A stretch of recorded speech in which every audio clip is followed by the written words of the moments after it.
castles. Citadels of world heritage.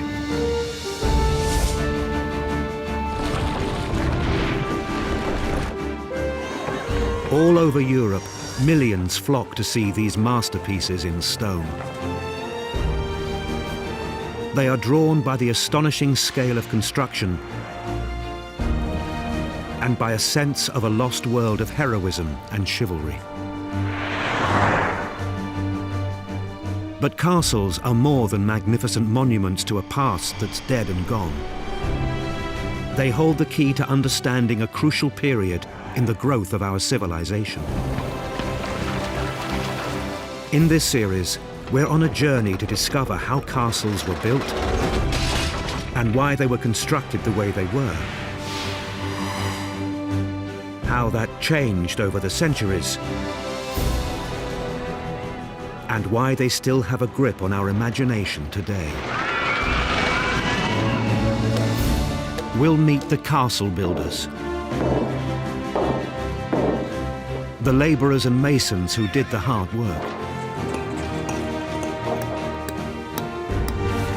the geniuses of design who imagined these medieval megastructures, the structural engineers who turned them into reality, and the kings and barons who commissioned them and lived in them. We'll show how the big history of the Middle Ages, the wars of France and England, shaped the castle.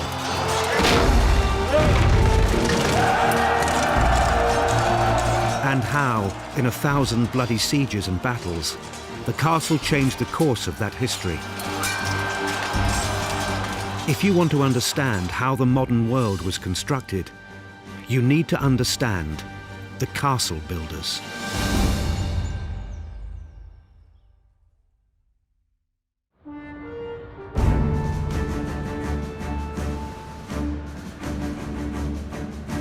How do you build on a massive scale? And how was it done centuries ago without the aid of modern machines and computing power? Any major construction project is something little short of a miracle, a breathtaking combination of ingenuity, craft, organization, and hard labor. It takes determination, skill, planning, and lots of money. The same was true 1,000 years ago.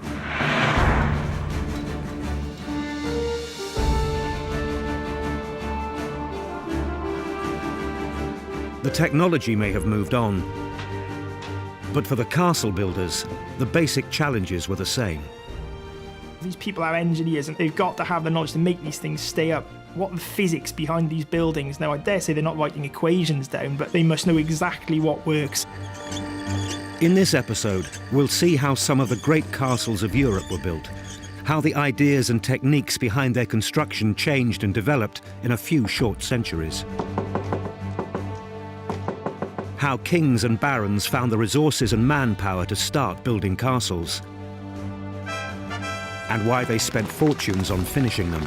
By building this great castle with multicoloured towers, it has mythic and legendary importance.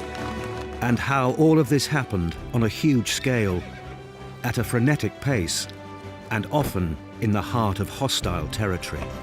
So you might have to think of what it must be like to try and establish somewhere like Camp Bastion in Afghanistan. The result?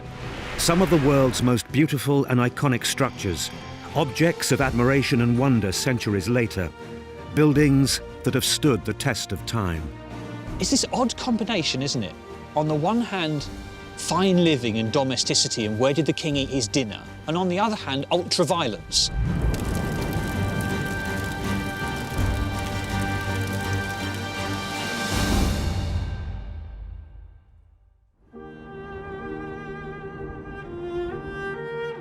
For millennia, humans have built in stone. And even before the Romans came, saw, and conquered northern Europe, the stone ramparts of the hill fort gave shelter and comfort to 1,000 local tribes.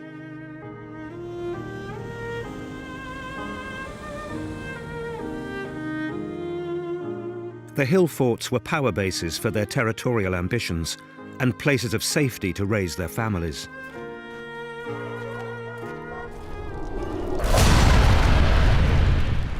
In a world of brutal raids and invasions, an impregnable defensive fortress has obvious advantages. That's why the Romans raised stone forts to protect their legions as they pushed the boundaries of their empire wider and wider. And why they built walls to define and defend the extremities of the world they conquered. But it wasn't until the 11th century that the European castle, as we now think of it, began to take shape.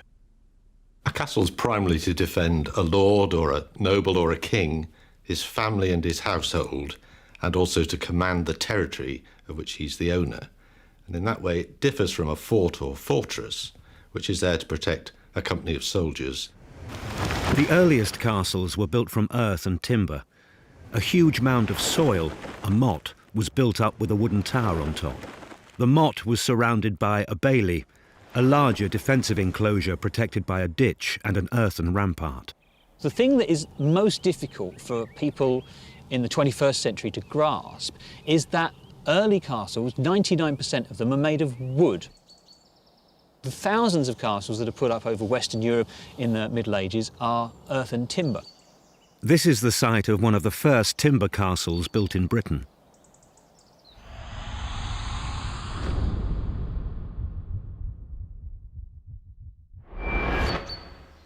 "40 metres across and 8 metres high, it's known as Hen Domen, meaning in Welsh simply Old Mound. But that scarcely does justice to the qualities of the motte and bailey castles. They were much more sophisticated than they appear on the ground today. They would be elaborated with timber defences and contain significant timber buildings. They would look very sophisticated were we able to see them in their heyday. Hen Domen stands guard over a strategically important ford across the River Severn.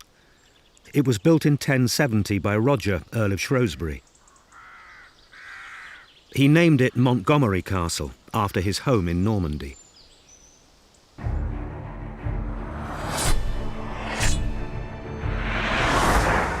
It was the Norman conquest which made the castle a significant feature of the English countryside. England before 1066 was a land without castles. They have horses, but they don't ride them into battle, and nor do they have castles. And it's those two things in combination, cavalry forces, but most especially castles, that give the Normans the cutting edge, the advantage.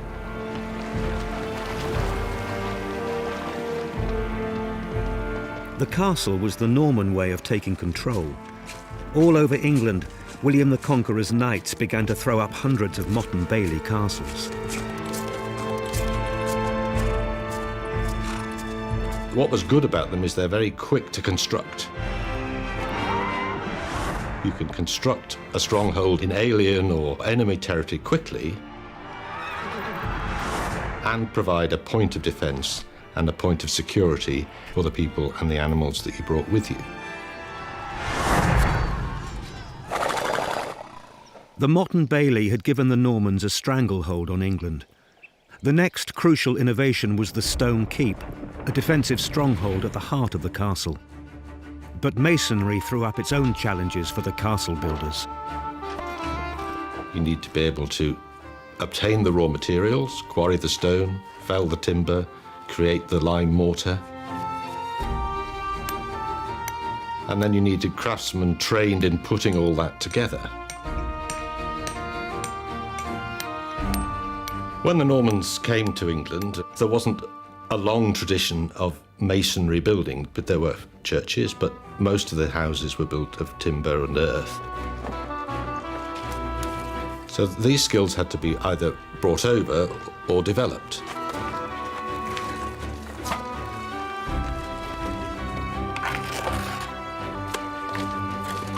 The Normans were very happy to import the sophisticated skills in masonry they needed to construct robust defensive structures on a grand scale.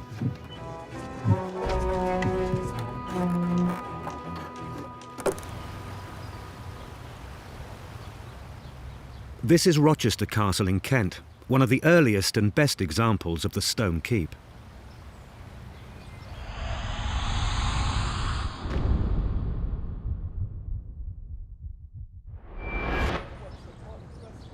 The keep is the imposing central feature of the castle.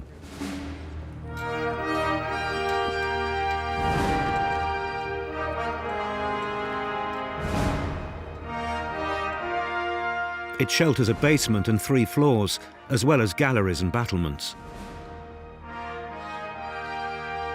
The grandest of the rooms were on the 2nd floor, with a mezzanine to give them extra height. The spine wall is pierced to form an arcade of 4 round-headed arches.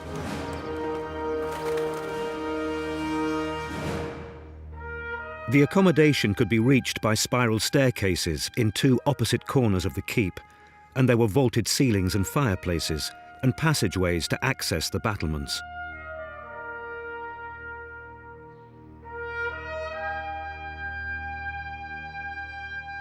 The exterior walls get their rough appearance from the irregular rubble used to build them.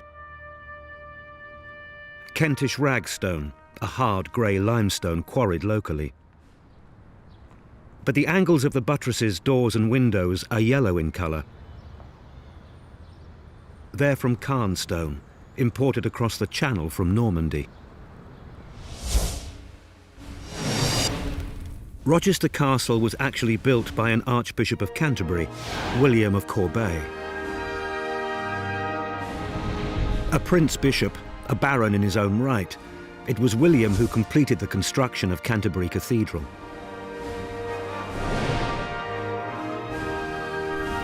But he was also a castle builder. And if there was any doubt that the princes of the church were also keenly interested in temporal power, then Rochester Castle is the plainest possible statement of intent.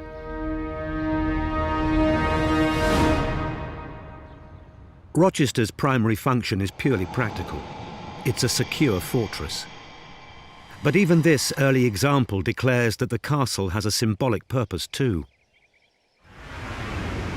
At almost 35 metres high, the lime-washed keep would have declared its power and authority over all the surrounding countryside.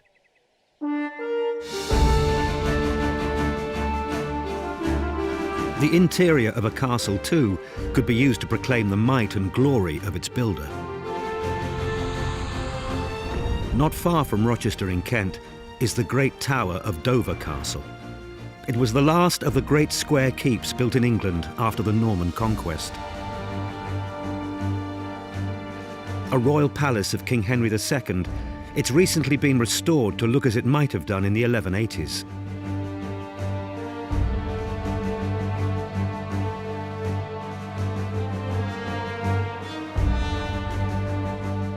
The King's chamber was his private apartment.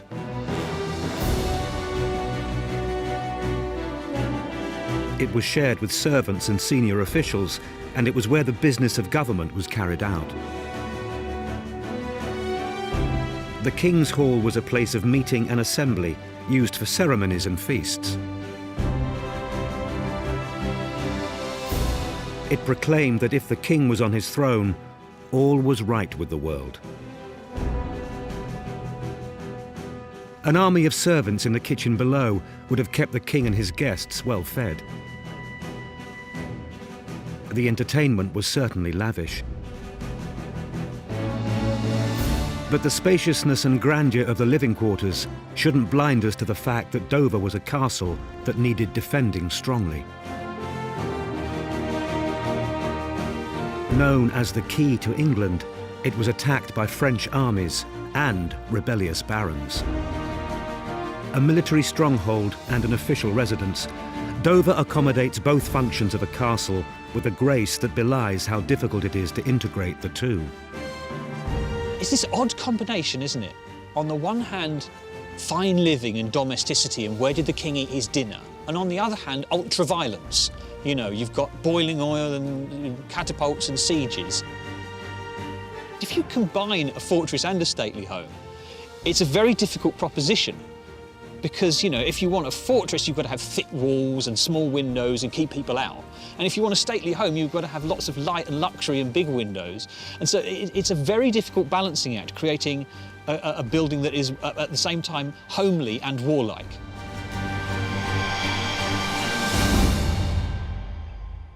Few castles blend beauty and strength as perfectly as this one.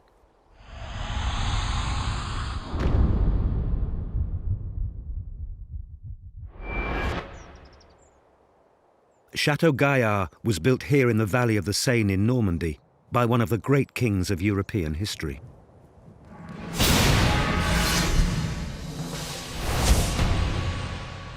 Richard I of England, Richard the Lionheart, was the hero king of the Crusades and of the tales of Robin Hood. The son of Henry II, who built Dover, Richard inherited the title of Duke of Normandy from his father. He was determined to assert his authority against the King of France, to secure his territories and his lines of communication.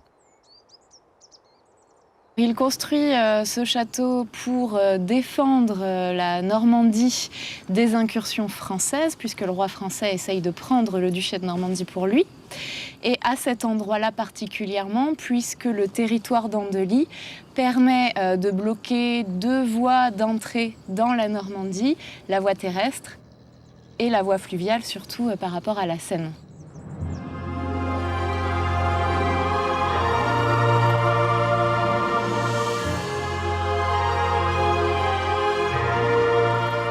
Begun in 1196, the chateau was to be a structure entirely new to 12th century France. Surrounded by a ditch 12 meters deep, it was a tier-shaped fortification. Its ingenious design of sheer, round towers made it almost impossible to attack with projectiles.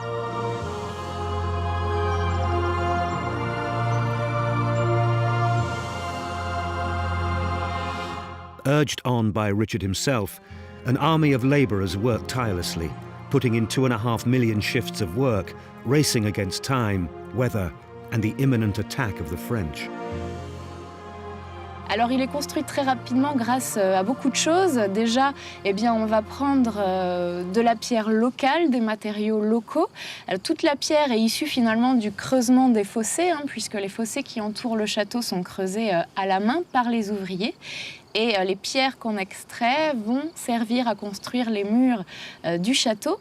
Et puis effectivement, il y a beaucoup de personnes qui vont venir travailler à la construction de ce château pendant 2 ans que va durer la construction totale du site d'Andely. Eh bien, il va y avoir 6000 ouvriers au total et environ 2500 ouvriers tous les jours à la construction du château Gaillard.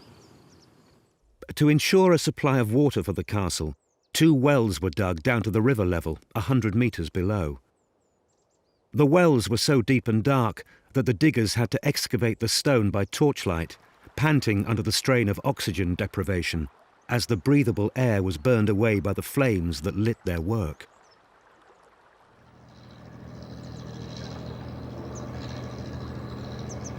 Richard's budget stretched to 12.7 million ducats, many hundreds of millions today, and a huge percentage of a medieval economy. Richard himself took personal charge of construction, and historians think of him as the architect of its unique design. Before 2 years had passed, Chateau Gaillard was complete.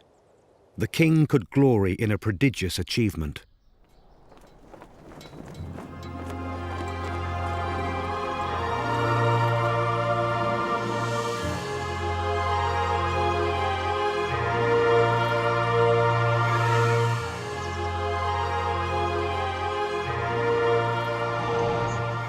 And this is what Richard saw, his revolutionary miracle castle. So beautiful he called it his 1-year-old daughter. So strong, it gave him command and control over the key river route below.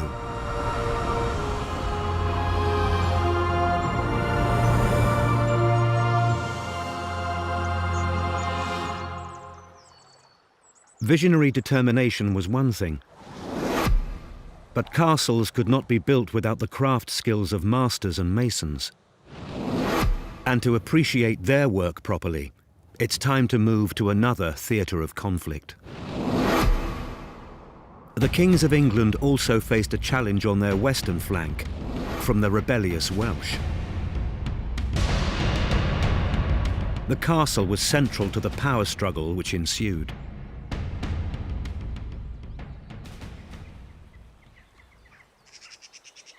Within a quarter of a century of the conquest, the Normans had built the great tower of Chepstow Castle on the River Wye. They now controlled the gateway to South Wales. Soon, the Normans had forced their way along the southern Welsh coast, and everywhere they went, they built castles. From Cardiff to Kidwelly, and as far west as Pembroke. The castles gave the Normans control of the coastal strip, the so-called Welsh Marches. Wales was to become a country with more castles per square mile than any other. But the border between these marches and the native-held uplands of Wales proper was contested territory.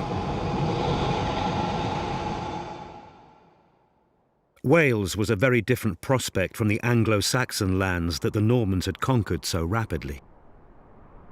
It would take the Normans 200 years to subdue the Welsh.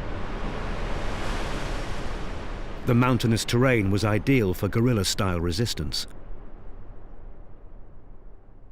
And unlike England, Wales was divided into many competing kingdoms.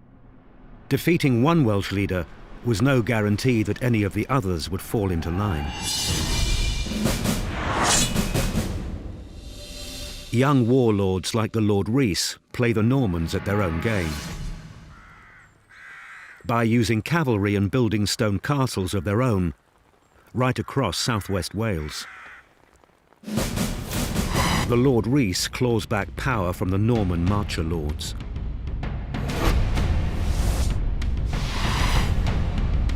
His 12th century Deheubarth glitters with a network of lime-washed castles. Power bases for the native Welsh. The Lord Rhys has shown that it is possible to arrest the forward march of the Normans. And their own trump card, the castle, is key to stopping them.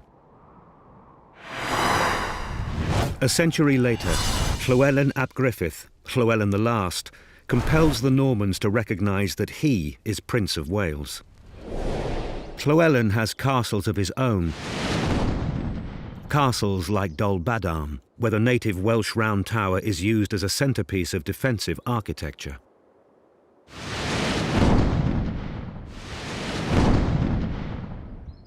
Llywelyn is strong in his mountain fastnesses. So strong that he can strike a deal with the English king.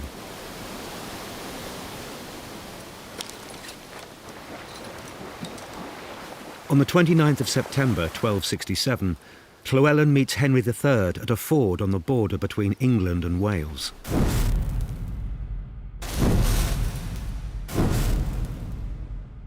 It's a formal meeting place to ratify a formal agreement, the Treaty of Montgomery. It grants Llywelyn power and authority over Wales.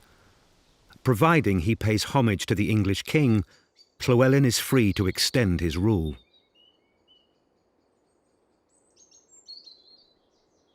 Castles like Castell Bere, built by his grandfather Llywelyn the Great, give him control over areas of Wales far beyond Snowdonia itself.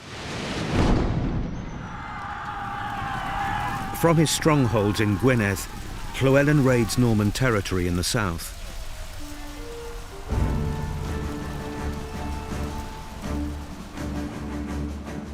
The young Norman lord, Gilbert de Clare, Gilbert the Red, is willing to break new ground to meet this threat. He diverts a river to create artificial lakes. It's all part of an enterprising plan to build one of the largest castles in the whole of Europe. It's the first castle in Britain designed to be defended by walls within walls. Its scale is imposing even today.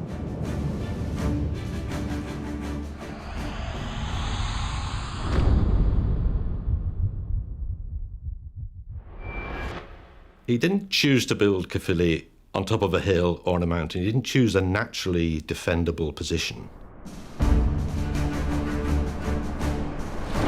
He wanted to lay out a new form of elaborate castle in which there were multiple layers of defence. Every time he passed an obstacle, he faced another obstacle. So you go through one gatehouse and be faced with another gatehouse. You cross one drawbridge and be faced with a portcullis and a pair of doors. And each time you approached one of these structures, you were under fire from the adjacent towers and curtain walls. And then he wanted to surround that with areas of water that could keep potential attackers and their siege engines away. The key person in Gilbert's project is his master mason. Like a modern architect, he designs the building. But he's a craftsman himself and understands how other craftsmen work. A skilled military engineer, he contracts all the other workers. Next to the master mason, the principal workers are the freemasons, expert stone cutters and sculptors. They're working at the sharp end of the logistical challenge. Every single stone there has been hacked out by hand from a quarry, pre-mechanised age, so all done manually with hand tools, and then transported in some cases over ridiculous distances.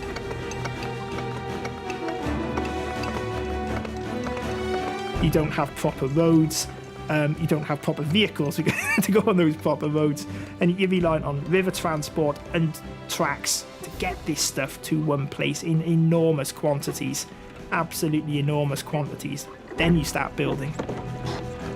The castle builders are engaged in a massive project, which makes the minutiae of their work even more impressive to the trained eye.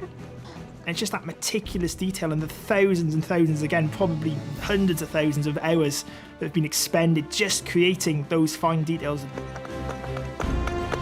Door edges, the window frames, the archways. The devil is in the detail. But as the walls rise higher, someone needs to keep an eye on the big picture and to solve the major architectural problems which the site throws up. We have these huge spur buttresses which merge with the walls to either side, them all built out of single pieces of graduating size.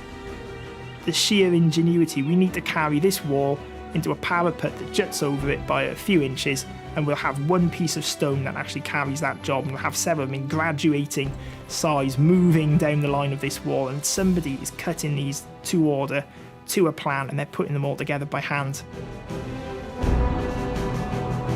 You've got to have the masons with the capability of doing that work, and also somebody actually capable of designing this thing and giving them effectively what you call a spec in modern days. Work begins at Caerphilly Castle on the 11th of April 1268, and the master mason's genius means the major work on the core of the castle is completed within 3 short years. Gilbert's workers have earned their payday. Their astonishing achievement will stand for centuries. It's a tribute to their physical and intellectual prowess. They've got to have the knowledge to make these things stay up. What are the physics behind these buildings? Now, I dare say they're not writing equations down, but they must have plans. They must know exactly what works, so they've been brought in, whoever Gilbert's architect and engineers were, brought in for that purpose because they've achieved the same elsewhere. Caerphilly reasserts Norman control over lowland Wales. But it's not the end of this power struggle.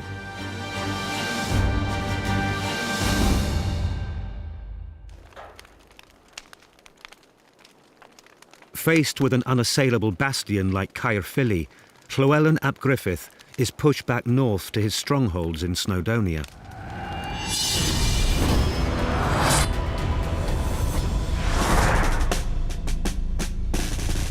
There's a new English king, Edward I, Edward Longshanks. Edward begins to build castles of his own around the coasts of northern Wales. He's a vigorous king and in a hurry to impose his rule over all of Britain. When Llywelyn refuses to pay homage, Edward sends in the troops. And there's worse to come. In 1282, Llywelyn's wife Eleanor dies in childbirth, leaving him with no male heir. With little left to lose, Llywelyn decides to join his brother in a desperate uprising against the English. A month later, Wales will have lost its leader.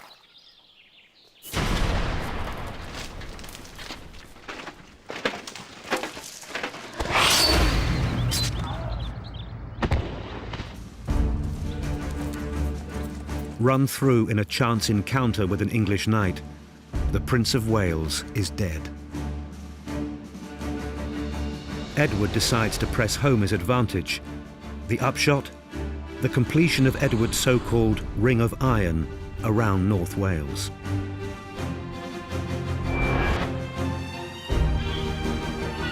It's the most ambitious programme of castle building anywhere in medieval Europe. And all the more remarkable because the workforce recruited from all over England is being sent into remote and still extremely hostile territory. So you might have to think of what it must be like to try and establish somewhere like Camp Bastion in Afghanistan. You're sending people out to work in very difficult circumstances in an area where there weren't necessarily materials available or tools. All of that would have to be brought in. To drive the enterprise forward, Edward established an office of the King's Works in Conwy on the northern coast of Wales. His key recruit was a master mason he'd come across in Savoy as he was returning overland from the Crusades to claim his throne. James of St. George became master of the King's Works in Wales. His distinctive signature is to be found in detail after architectural detail in all of Edward's great Welsh castles. Some key talents coalesced around Master James. There was his ingeniator, his military engineer, Bertrand de Soltu, his principal carpenter, Philip Center, and Stephen the painter, his chief decorative artist. The locations identified for the castles had one thing in common: they could be supplied directly from the sea. If the rebellious Welsh blockaded them by land, Edward could ship in men and supplies to lift the siege. There was Conwy itself, and further west, Caernarfon. And finally, designed as a perfect set of concentric defences, Beaumaris on Anglesey was the last to be built. Work had begun at Harlech in April 1283. Its massive Barbican towers and fortified path, the way to the sea below, made Harlech a definitive statement of medieval engineering.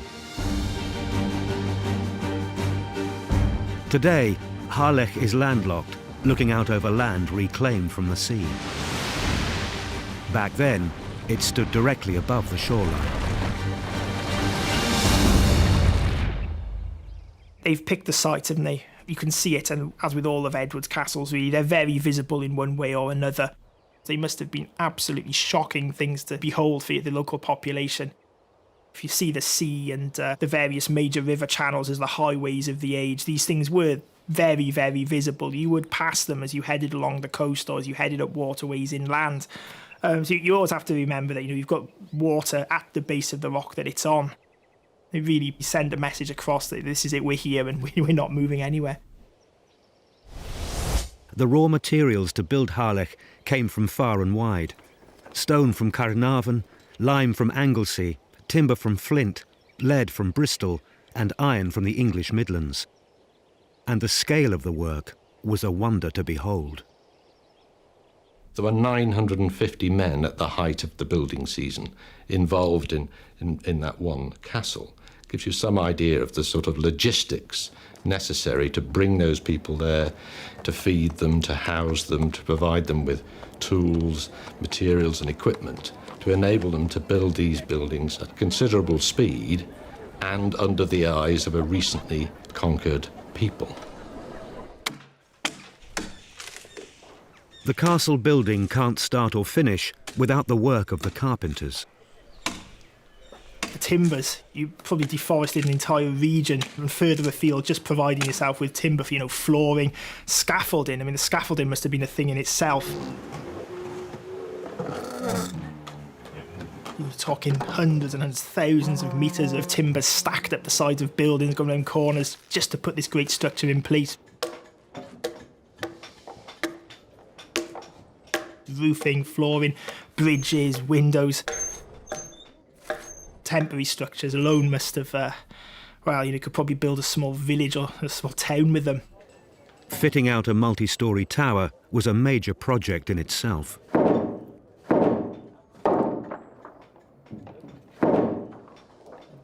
The final adornment was the decorative work. Artists used stencils and pouncing, a technique of pricking a pattern in paper, and then forcing powder through the holes to leave an outline on the working surface below.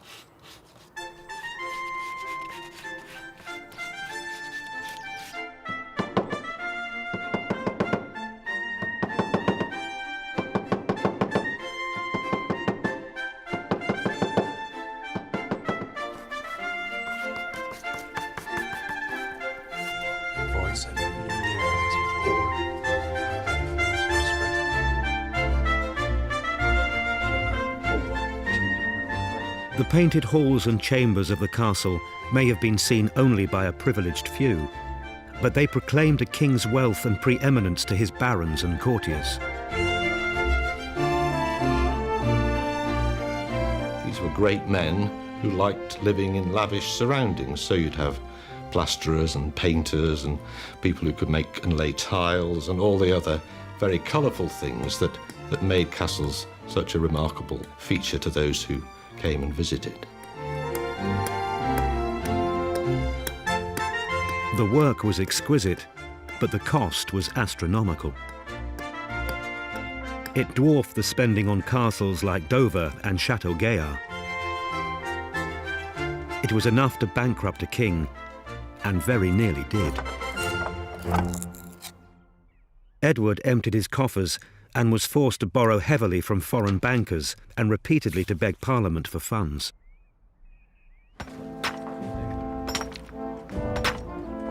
As rivers of pennies flowed into Wales to pay the workforce on these vast projects, the king demanded meticulous records of every item of expenditure. The thing that always strikes me is just the sheer opulence, the sheer cost, almost obscene wealth that's gone into building these things. The spend is out of all proportion, really, to almost anything else that's being built at the time. Struggling to keep within his budget, Master James faced dilemmas familiar to anyone who's ever engaged a builder. So if you pay somebody by the day, they're never in a rush to finish. What's the incentive for them to finish? If you pay them by the piece or by the task, you've got to have people working for you who can certify what they've done. So you're having to pay somebody else to measure what they've done. And if you pay someone a fixed sum contract, you spend all your time arguing over changes, additions, and details. So you spend all your time arguing over the price. And so whichever way you choose, and whenever you've done this in the past or today, those are the choices that you face, and no method is necessarily better than the other, but you have to apply them in different circumstances.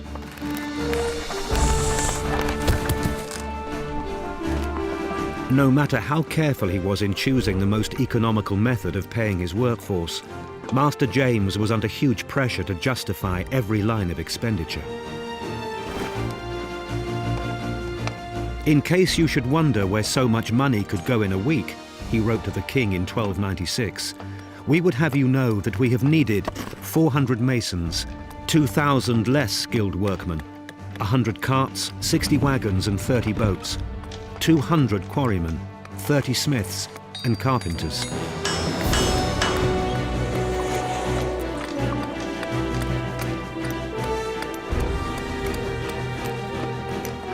Edward could be the sternest of taskmasters.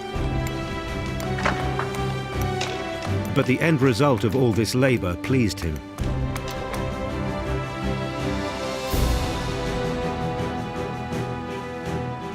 In 1290, the king appointed Master James as constable of Harlech Castle. What better reward for the architect than to live in the gatehouse he himself had created?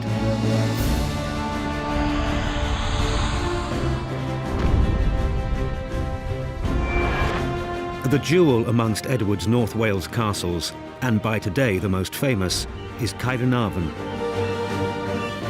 One glance at Caernarvon and you see that it's different.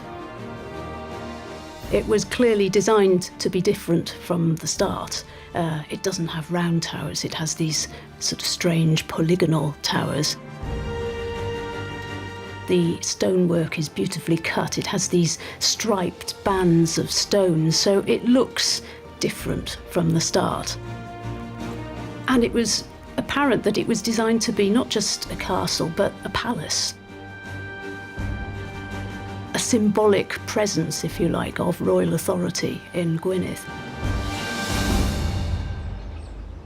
In building Caernarvon Castle, Edward made a very deliberate attempt to conjure up the town's classical legacy as the home to a Roman legion 1,000 years before.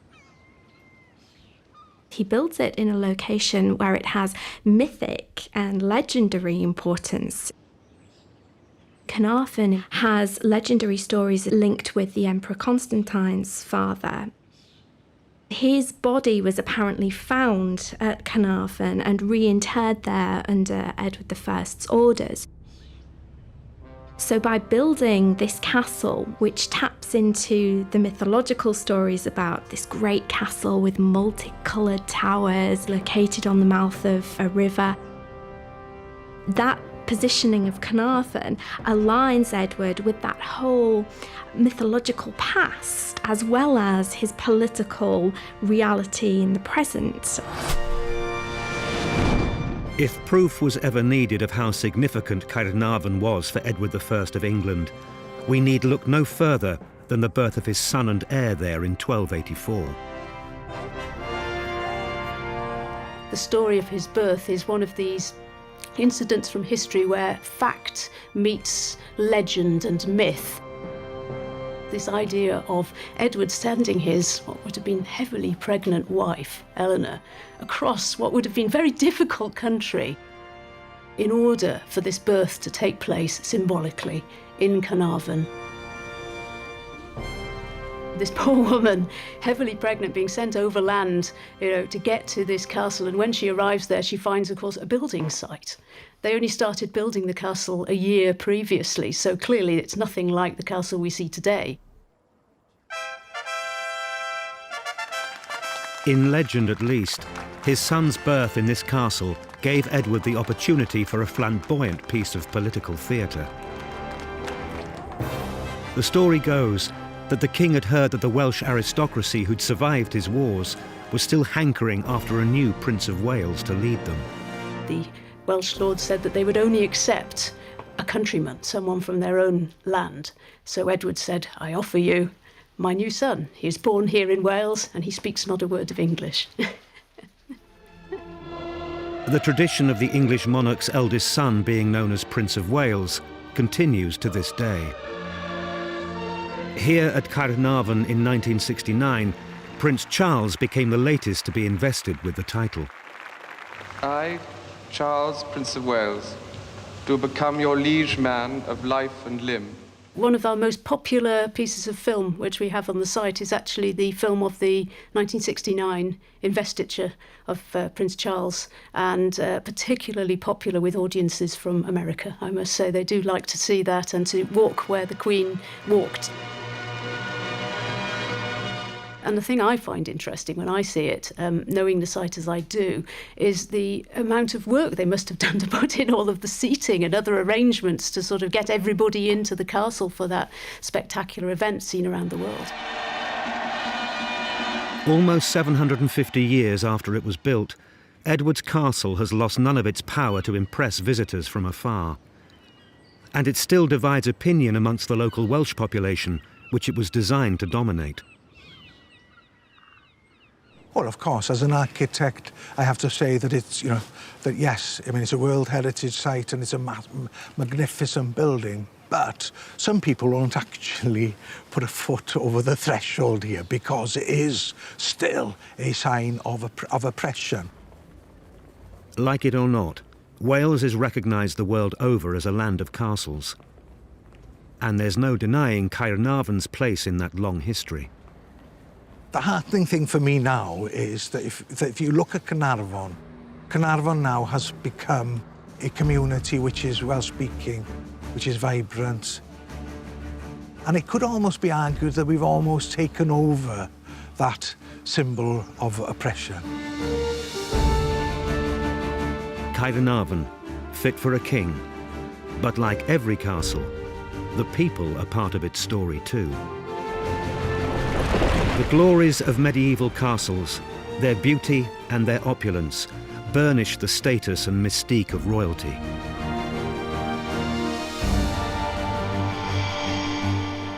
The strength of these castles shielded the power of barons and overlords.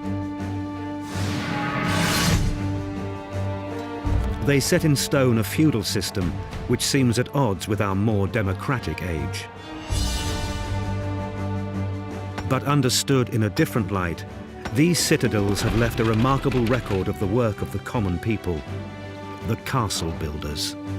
I think it's the thing that really helps you to empathise with the people who built the things in the first place. The labour force, I suppose. Human hands have shaped these structures, huge towering things. Even if they survive just as a stubby ruin, there'll often sometimes be a detail, whether it's a mason making a mark on a piece of stone, a mason's mark. It's that sheer effort that always impresses. In our next episode, we'll see the great castles of Europe tested by siege and storm.